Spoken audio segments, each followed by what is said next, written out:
Assalamualaikum obunachilarimiz, yine xudo xolasa 70'lik modelka tandırımızı yükledik. Adam bilan dastlabki güllan zargara çay burun konusuna barayan ekanmiz.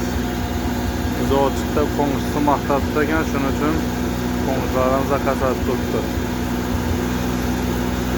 2 gündən keyin yine bir konusuna olib boramiz 70'lik tandırdan.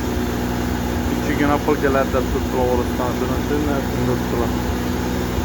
Kime şimdi tandırlar gerek olsa telefon qilaverasizlar. Bunda abişli tandırlarımız yine abişli tandırlar. Bunda boşça tandırımız eldekilerini ya bir şey pişirerse biliyorum bana. Bana 80'lik, 60'lık vezlerimiz var.